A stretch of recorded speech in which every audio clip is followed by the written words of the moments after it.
नाजरीन, रुपया पैसा में आपको खुशामदीद कहते हैं। मैं हूं अली नासिर। अब हल तो तलाश करना है और कहीं भी और कैसे भी हल तो तलाश करना पड़ेगा। एक स्ट्रेटजिक डायमेंशन थी जिसके मुतल्लिक हमने बहुत गुफ्तगू की, जहां पे पाकिस्तान को इंटरनेशनल पॉलिटिकल इकोनॉमिक सिचुएशन को सामने रखते हुए स्ट्रेटजिक शिफ्ट करना पड़ेगा, जिससे पाकिस्तान की पोजीशन मुस्तहकम हो जाएगी। पाकिस्तान को न्यू मार्केट्स में और एग्जिस्टिंग मार्केट्स में एक्सपोर्ट अपॉर्चुनिटी मिलेगी और पाकिस्तान को बैनुल अक़वामी इदारों से किसी न किसी सूरत में पैसे मिलेंगे, चाहे वो हमें उधार की सूरत में मिलें, कर्ज की सूरत में मिलें या ग्रांट्स की सूरत में मिलें, ठीक है, या फिर हमें फंड्स मिल जाएं जैसे हमें माजी में भी मिलते रहे मुख्तलिफ मद में। वो एक हमारा कुशन था जो कि स्ट्रेटजिक आप समझें कि पॉलिसी शिफ्ट से आएगा और on the brink of strategic policy shift है।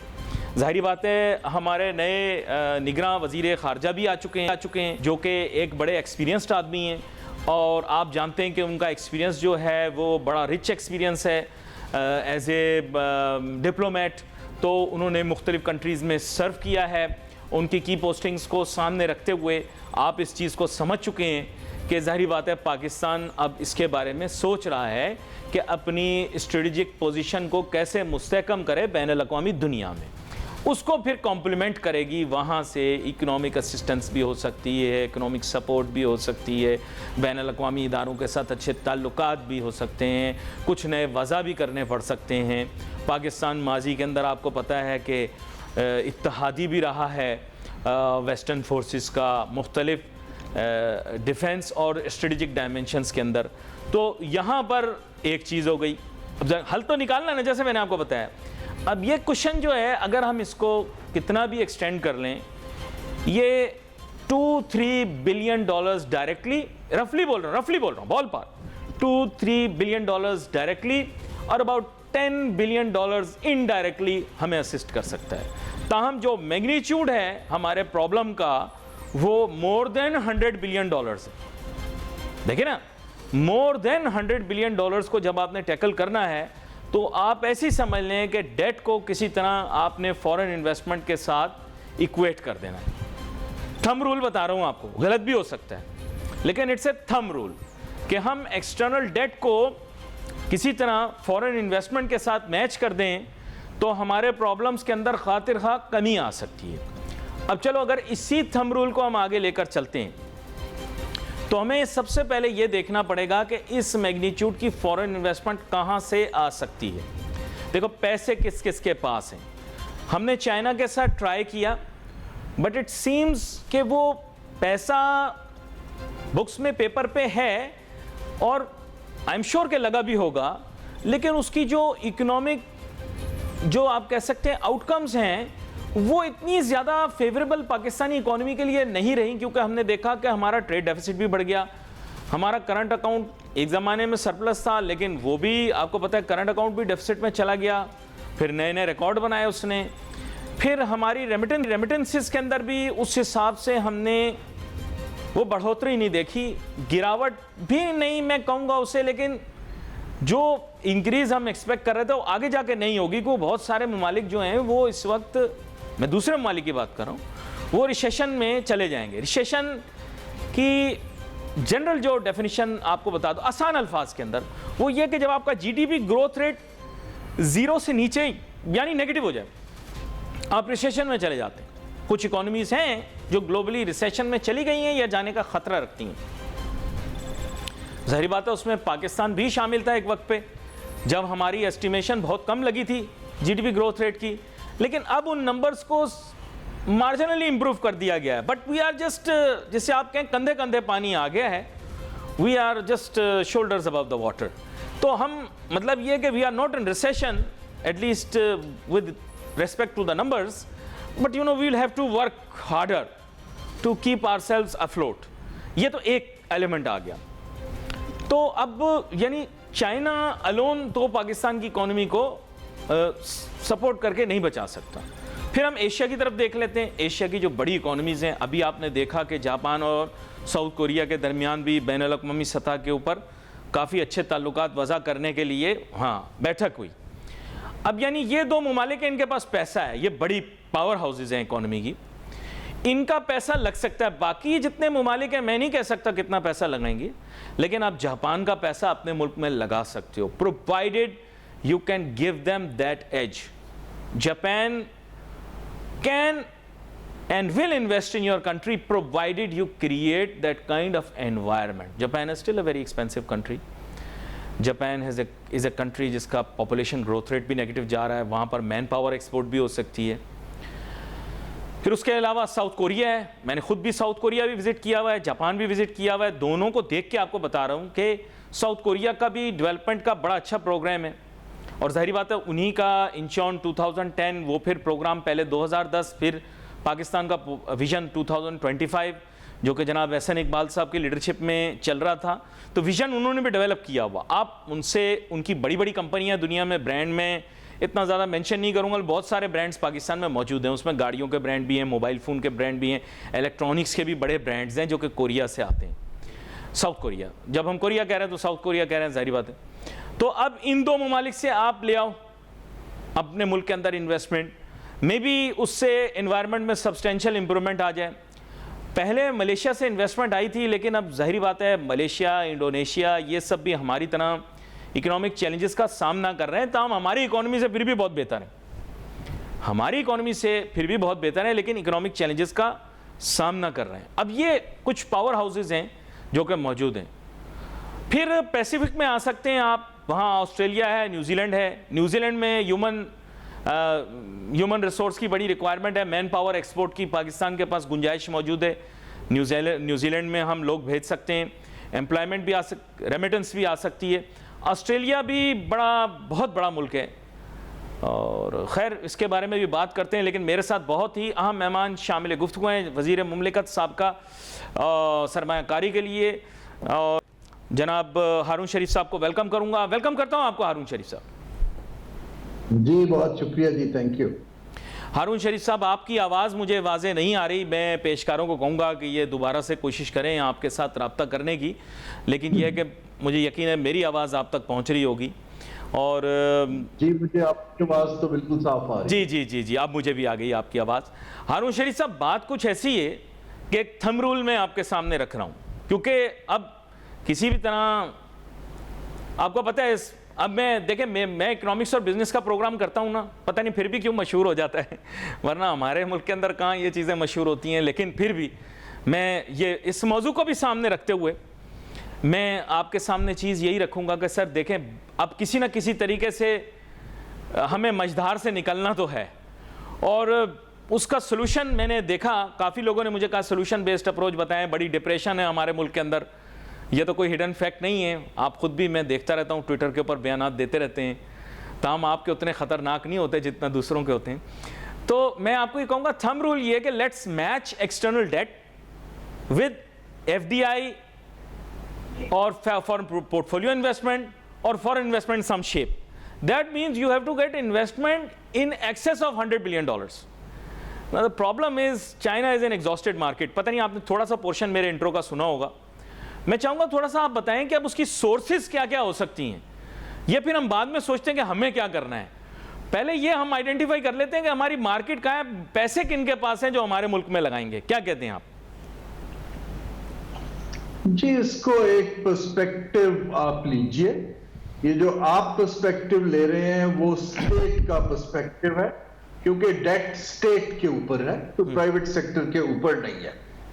तो अगर स्टेट चाहती है कि डेट को इन्वेस्टमेंट से स्वैप करे, तो वो ऑब्वियसली उसके लिए पॉलिसी मेकिंग एज ए तरजीह करे, ताकि एक ऐसा इन्वेस्टमेंट क्लाइमेट बने जिसमें आप पहले तो समझें कि बाहर की मार्केट्स क्या चाह रही हैं, फिर उसके मुताबिक आप अपने कंपेटिटर्स को देखें कि कैम्बोडिया क्या कर रहा है, बांग्लादेश क्या कर रहा है, टर्की क्या कर रहा है, और इसके बाद एक कॉन्क्रीट आप एशिया के लिए पैकेज रखें, बिकॉज लिक्विडिटी ज्यादातर एशिया के अंदर है। सो ये तो स्टेट का पर्सपेक्टिव है। लेकिन अगर आप पाकिस्तान का पर्सपेक्टिव लें कि खाली हमारे फॉरेन डायरेक्ट इन्वेस्टमेंट या इन्वेस्टमेंट कोई डेट को मैच करने के लिए नहीं चाहिए, हमें प्रोडक्टिविटी भी बढ़ानी है, हमें जॉब क्रिएशन भी करनी है, हमें एक्सपोर्ट कंपैरेटिवनेस की तरफ भी जाना है, and that is how a more sustainable private sector led आपकी इकोनॉमी जो है वो कंपेटिटिव साइड पे ग्रो कर। चलो let's come down to the latter, क्योंकि आप एक्सपर्टीज तो दोनों में रखते हैं ना, तो let's come back to the latter a bit later. हम प्राइमरी को ले लेते हैं, because right now the country is in trouble, people are very rich, wherever rich people are talked about, somehow names pop up who are Pakistanis, whether it be Latin America, South America, or any other place in Europe. You'll be shocked when rich people are being mentioned, somehow Pakistanis names pop up. तो they are doing very well. मैं ये कह रहा हूँ कि state का issue ये है कि जस्ट आपने कहा एशिया में लिक्विडिटी है, तो can you identify the places where the liquidity is, and if the liquidity exists, are we there to hunt for investors? ये बड़ा इंपॉर्टेंट है जी। जी देखें, मैं फिर से क्लियर करता जाऊं जी कि जो पाकिस्तानी स्टेट की फॉल्ट लाइंस हैं उसकी वजह से economy is in trouble, not that के इकोनॉमिक एजेंट्स ने कोई स्टेट के लिए ऐसा काम कर दिया है कि हम ट्रबल में आ गए। So I would again take the blame to the policy making state कि उसकी वजह से ये हम डेट स्ट्रेस्ड है, उसकी वजह से हम ग्रोथ पे रिसेशन में चले गए। अब आपकी बात के लिक्विडिटी की पॉकेट्स का है, देखिए लिक्विडिटी 3-4 तरह की है।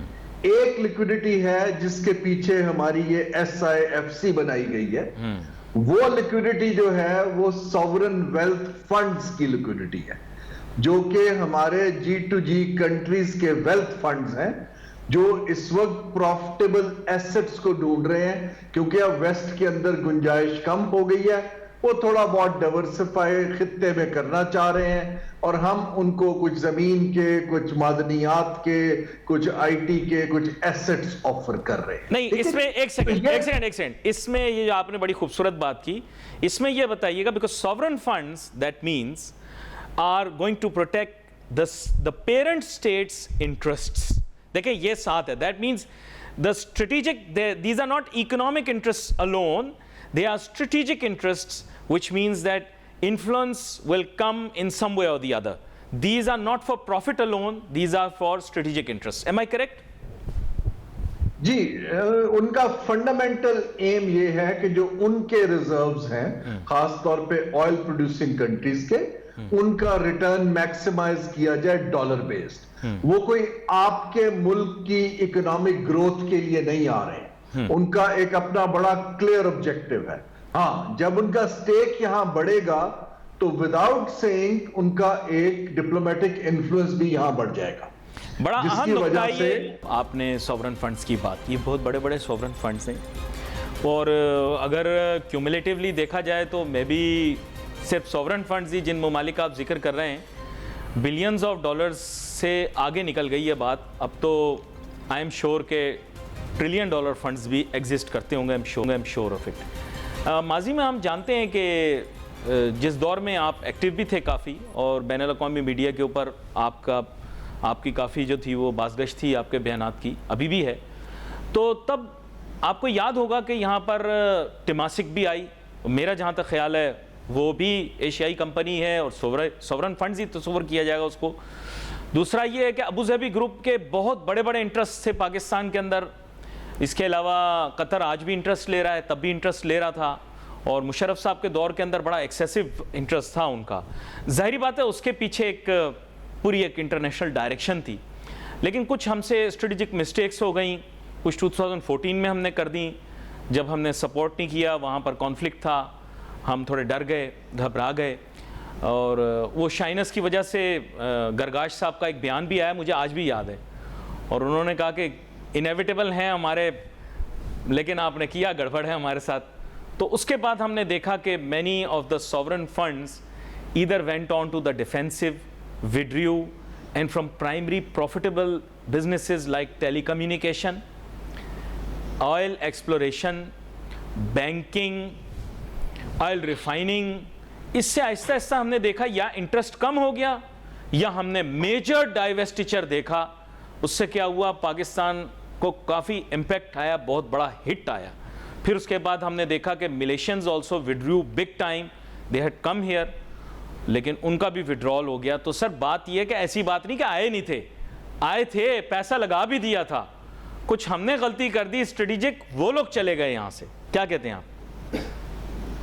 जी, सॉवरेन वेल्थ फंड्स बहुत लिमिटेड नंबर में आए थे। जो आप जैसे अबू धाबी ग्रुप वगैरह की बात कर रहे हैं, वो उनके कुछ प्राइवेट इन्वेस्टमेंट ग्रुप्स हैं, नहियान ग्रुप है या दूसरे हैं, उन्होंने बैंक अल्फला के अंदर स्टेक लिया और अभी तक लिया हुआ है। सो सूरत हाल आप थोड़ा आज के अगर हालात में देखिए सॉवरेन वेल्थ फंड की इन्वेस्टमेंट जो है वो अच्छी चीज है, क्योंकि आपको वो जब आएगा, पैसा कमाना है, कॉर्पोरेट गवर्नेंस बेहतर करेगा, अपने डायरेक्टर्स रखेगा, स्टेक बढ़ेगा। लेकिन मैं जो अर्ज ये करना चाह रहा हूं कि आपको सिर्फ वन ट्रैक पे नहीं चलना है, आपको दूसरी इन्वेस्टमेंट भी चाहिए, क्योंकि जो मेरी वरी ये है कि इतनी हाई इन्फ्लेशन के अंदर और इतने जो पॉपुलेशन का नया सेंसस आपको बता रहा है 240 मिलियन लोग, आपको ऐसी इन्वेस्टमेंट भी चाहिए जो जॉब क्रिएशन करे, जो वैल्यू ऐड करे, एक्सपोर्ट करे। तो हमें मिक्सचर करने की जरूरत है। जो पहले वाली हम बात कर रहे हैं सॉवरेन वेल्थ फंड की, वो इनएविटेबली फॉरेन पॉलिसी से लिंक्ड है, क्योंकि अगर किसी मुल्क के साथ आपके फॉरेन पॉलिसी रिलेशंस अच्छे हैं तो उसका sovereign wealth fund obviously track करता है। लेकिन अगर कहीं पे शकूक व शुबहात पैदा होते हैं, जिसका आप जिक्र कर रहे हैं, जो पहले होते रहे हैं, वो अनवर गिरगाश वगैरह को तो मैं डिस्काउंट करूंगा क्योंकि उसकी वजह कोई और थी। लेकिन अभी आपने रिसेंटली देखा कि सऊदी अरब और कतर की जब टेंशन थी तो पाकिस्तान उसको प्रॉपरली मैनेज नहीं कर पाया। सो ये चीजें हमें समझने के यानी बेनिफिट नहीं कर पाया उससे, बेनिफिट नहीं कर पाया उससे। हाँ। जो इकोनॉमिक डिप्लोमेसी G2G समझने के लिए हमें अपने फॉरेन ऑफिस के अंदर एक मेजर माइंडसेट चेंज और स्किल डेवलपमेंट की जरूरत है। लेकिन एक मासूमाना मेरा सवाल है, देखें ये आपस में दोनों बैठ गए, आपने खैर कतर और सऊदी अरेबिया की बात की, हमारा एक नेबर है ईरान और फिर सऊदी अरेबिया जो हमारा बड़ा क्लोज एलाय है, इन लोगों का आपस में कंटिन्यूअस क्लैश है किसी न किसी चीज़ के ऊपर। But you no, viewing the future designs और इकोनॉमिक प्रोग्राम्स, वो बैठ गए इनके साथ। हम इतने मतलब इस बारे में बेनिफिट नहीं कर सके कि हमने साइड टेकिंग शुरू कर दी कि यार वो नाराज ना हो जाए, ये नाराज ना हो जाए, हमने अपना बेनिफिट नहीं देखा, वो अपने बेनिफिट के खातिर बैठ गए। तो मतलब मुझे समझ में नहीं आई हमने इतनी बड़ी अपॉर्चुनिटी कैसे मिस कर दी। जी देखिए, हमारी जो इस वक्त हमारा जो फॉरेन मिनिस्ट्री है और एम्बेसडर्स हैं, उनको हमें एक इकोनॉमिक वैल्यू प्रोपोजिशन हर मुल्क की समझाने की जरूरत है कि आपने अब क्या सेल क्या कर रहे हैं। ठीक है ना, उनका बैकग्राउंड तो इकोनॉमिक्स का नहीं है, लेकिन क्योंकि वो बहुत सालों से सिर्फ 2-3 चीजों के ऊपर फोकस कर रहे हैं। एक, जो हमारा एक रीजनल कॉन्फ्लिक्ट अफगानिस्तान का चल रहा था, उसकी वजह से आप वेस्ट के साथ लिंक थे। दूसरा, इनएविटेबली हमारे जो फॉरेन ऑफिस है वो यहाँ पर इस वक्त चीन और इंडिया और इन टसल्स के ऊपर खास तौर पे इंडिया सेंट्रिक फॉरेन पॉलिसी रहती है। इस वक्त जो इकोनॉमिक पॉलिसी है हमारी, उसको हमें डवटेल करना है कि how to work with multiple players, जो आप बात कर रहे हैं। And you know, deal with people. मुझे अभी भी, मैंने पिछली दफा भी आपको प्रोग्राम में कहा था, मेरे उस्ताद ने, and he is a very famous, अब तो खैर कहना नहीं चाहिए, but he is a very famous man. उन्होंने मुझे कहा कि यार देखो, फर्स्ट जो हमारा लेसन होता है ना बिजनेस और इन्वेस्टमेंट का, वो ये है कि even if you are my friend, a cup of tea is cup of tea and business is business. उन्होंने कहा देखो, हाँ, with one hand I can be doing business with you, with the other hand maybe I'd be arm wrestling with you. The issue is कि we need to treat these two things separately. मैंने कहा ऐसा हो सकता है? उन्होंने कहा सारी दुनिया में हो रहा है। जी, ये इंसुलेट किया जाता है और आपके पास एग्जांपल्स है, इंडिया और चाइना की है, $100 बिलियन का बिजनेस करते हैं, ताइवान और चीन की है, इसके अलावा बेतहाशा ममालिक हैं। हमें यह समझने की जरूरत है कि हम अपनी जो एक so called strategic foreign policy है, उसको अपनी इकोनॉमिक एंगेजमेंट से इंसुलेट कैसे करें। जब आप एक दूसरे के ऊपर कंटिंजेंट कर देते हैं तो इसकी वजह से हमें मार पड़ती है। So therefore, लेकिन जी इसके लिए हमें जो हमारा फॉरेन ऑफिस है, उसके अंदर इन्वेस्टमेंट की जरूरत है ताकि इनको क्योंकि हमारा आपने ये प्रपोजल दिया था जब आप वजीर मुमलिकत थे, आपने प्रपोजल दिया मैं जी, मैंने ना सिर्फ तब दिया बल्कि आपको मैं बात कर सकता हूं, मैंने इस पिछली हुकूमत में बहुत फोर्सफुली फॉरेन ऑफिस को हाईएस्ट लेवल पे इकोनॉमिक डिप्लोमेसी के ऊपर कहा कि एक लीडरशिप का प्रोग्राम शुरू करते हैं। वहां पर टॉप लेवल पे तो पॉजिटिव था, लेकिन जो ऑपरेशनल लेवल्स हैं ऑब्वियसली ब्यूरोक्रेसी के, वो किसी भी नई चीज को अभी रेजिस्ट कर रहे हैं।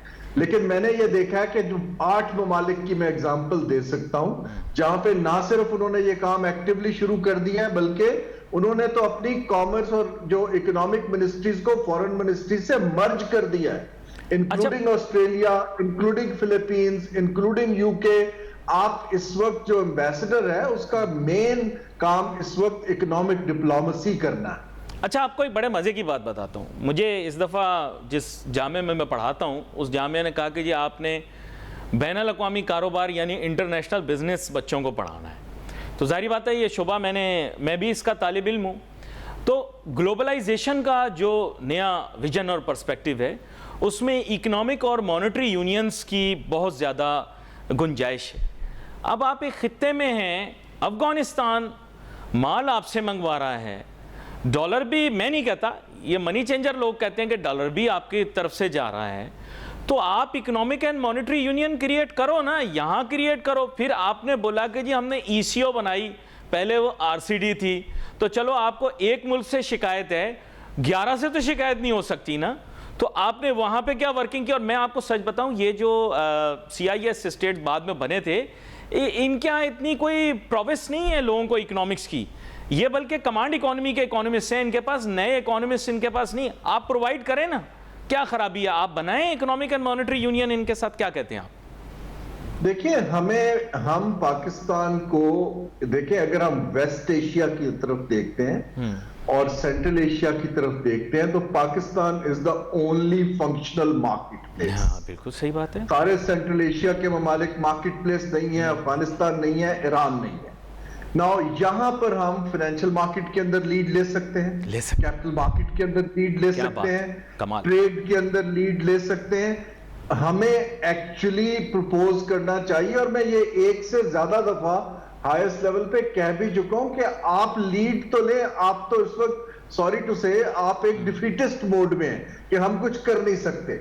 आप अगर लीडरशिप लीजिए और आपको एक चीन के साथ मिलके खित्ते का एक मल्टीलैटरल बैंक बनाएं जो इस इन्वेस्टमेंट को और फाइनेंशियल मार्केट्स को सपोर्ट करे। क्या बात, जबरदस्त जबरदस्त। इसके बाद काम आगे चलता है। जो मैं अर्ज ये कर रहा हूं कि हमारे फॉरेन जो पॉलिसी वाले भी लोग हैं उनको कुछ बेसिक्स की समझ आने की जरूरत है ताकि हम ये काम कर सकें। अच्छा, मैं आपको मजे की बात ये बताऊं कि ये जो सेंट्रल एशियन स्टेट्स हैं, इनके यहाँ आपके खिलाफ कोई रिजेंटमेंट या आपके खिलाफ कोई रेजिस्टेंस भी नहीं है, ये बड़े वेलकमिंग है। बल्कि इनमें से बहुत सारे लोग ये सोचते हैं कि शायद आप इनसे कल्चरली ज़्यादा एसोसिएटेड हैं एज कंपेयर टू जो इनका पेरेंट कंट्री पहले था।